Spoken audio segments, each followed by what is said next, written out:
Hey guys, hello everyone, and welcome back to Tips and Strategies to Study Abroad. I'm Faiza Inamdar, a student, blogger, YouTuber, and a certified NLP practitioner. And today is our last video of Tips and Strategies to Study Abroad, where I'm going to be answering all the most frequently asked questions up till now. In case you've missed any of the previous videos, make sure you go back and check them out. Also, watch till the end because there's a small fun element today. So let's get directly to answering the most frequently asked questions. The first question was, what is the difference in studying in India and studying in abroad? So majorly the difference is in the course content and the focus on research. Now remember, this difference changes from subject to subject. So like for example, if you want to pursue engineering or MBBS, it's great in India. Like you have the IITs, you have good courses for MBBS out here. Especially if you plan to stay back in India and work here, it's better you study here.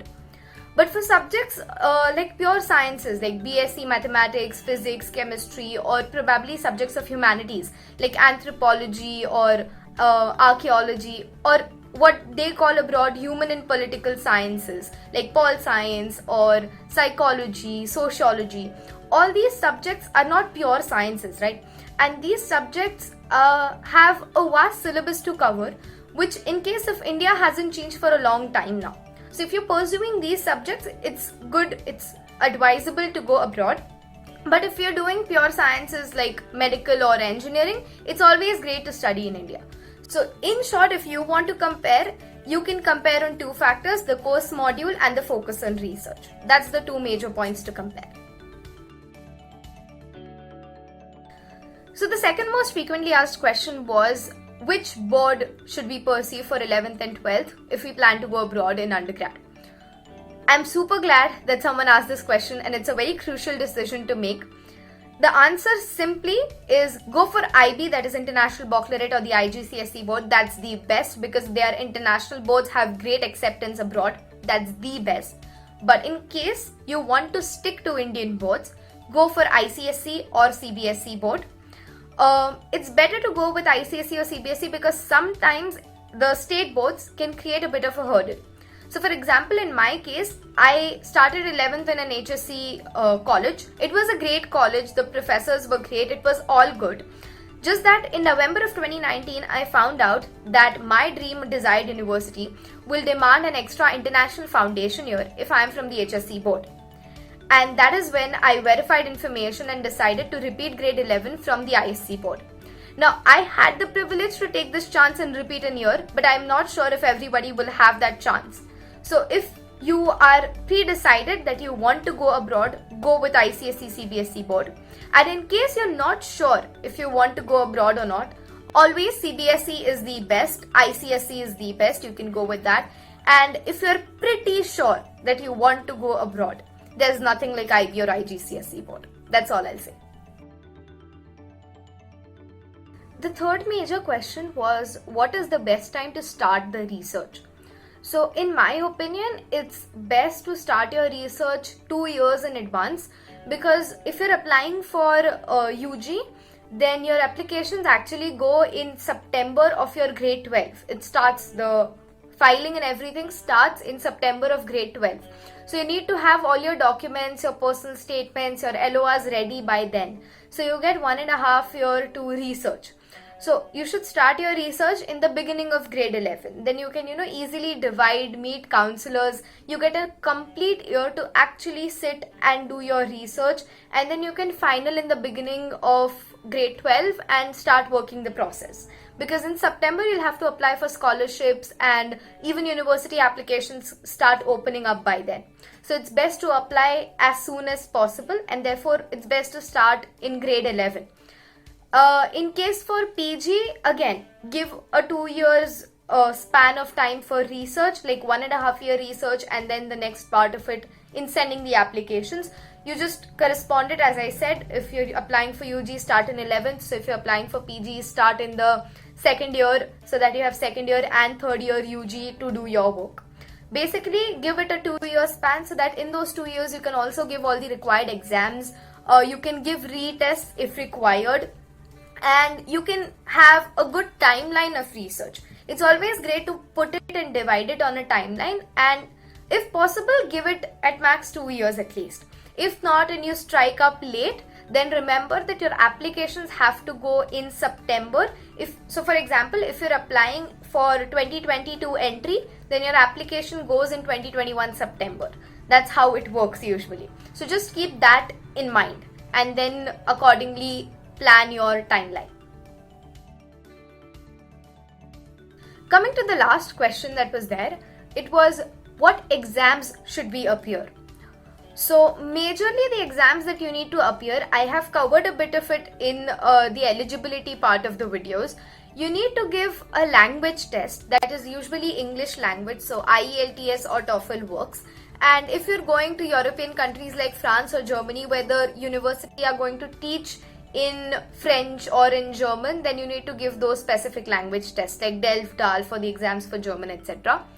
But usually it's English, so IELTS or TOEFL works. If you're planning to go to European countries, go for IELTS. If you plan to go for US, Canada or Australia, go for TOEFL. But either or works. The next thing is your SAT.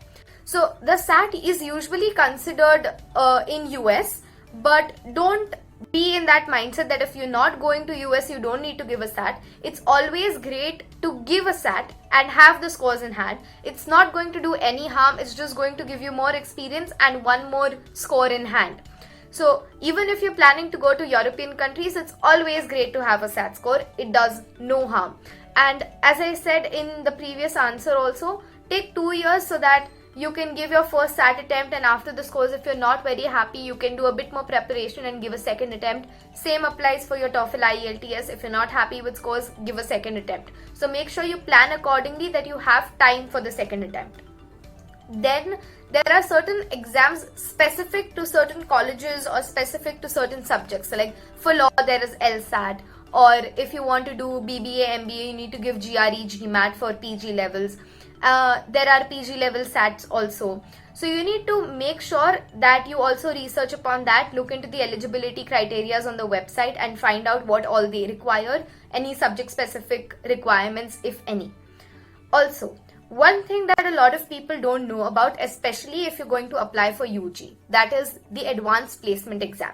Now these are exams specifically conducted in the US. They're also conducted across the world on different dates. And in India, it happens only once a year, that is in May. So make sure you plan accordingly and give this exam, because this is a subject specific exam. It is not just MCQ, it has MCQ and free response questions, that is subjective and objective. So you need to take a complete year to study for it and choose the subject which is most relevant to the course you wish to apply to. This one shows how much knowledge and interest you have in that subject, and second, you also understand a bit in more depth about the subject itself that you're going to study at a higher level. So it helps you understand the content of what you're going to study, and again, a feather in the cap. So the AP scores are on the score of 5, 1 to 5, and it is great to get a score of 4 if possible and 3 if an average score. So it's always great to give an AP attempt, but remember it happens only once a year in May and the registrations close in November. So make sure you give it at the end of grade 11 so that you have one more chance to give it at the end of grade 12. And it is a subject specific exam which includes MCQ and free response questions. You can get the books, the resources online, it's all there. But it's great to give this exam, and it's a great experience also while you learn for this exam. So yes, that's it. These were all the major questions which were most frequently asked questions, and I hope I have covered all the answers well. In case you still have any doubts, any queries, and you watch the episodes again and you feel that something went missing and you still want to clarify it, feel free to put it in the comments, to put it in my DMs or on my Facebook, and I will try my best to answer back. Coming to, as I said in the beginning, a small fun element. I want to share my experience of recording this series and getting your comments and feedbacks. So personally, it was enlightening because I was sharing my own journey, and for me it was like documenting a diary and helping you all in the same process. And today while I'm recording this, I am packing for going to Pune because I have my exams now, and I was in Nasik all this time because of online classes, and my room is a mess right now. But as I had committed that I will be putting videos every Sunday, I am recording this video, and it was amazing. It was fun putting all the tips and actually understanding what I did as a process, because I had never sat and thought about how I went about all of it. So thank you all for supporting, for keeping me motivated to help you out with all your questions, the comments, the feedbacks. It was a great experience, and I hope that I have helped you in this journey of you applying abroad. And I would love to know all your insights, all your comments and feedbacks in the comments down or in the DMs.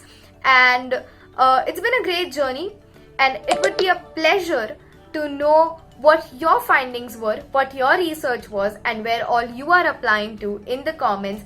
And tell me how much this video series has helped you, and I'll be glad to keep this page active with all the conversations with you. I hope the series has helped you. I hope that I have put all my efforts and you have liked this. So please tell me everything, all your insights, your findings, your comments, feedbacks down in the comments or in my DMs or FB.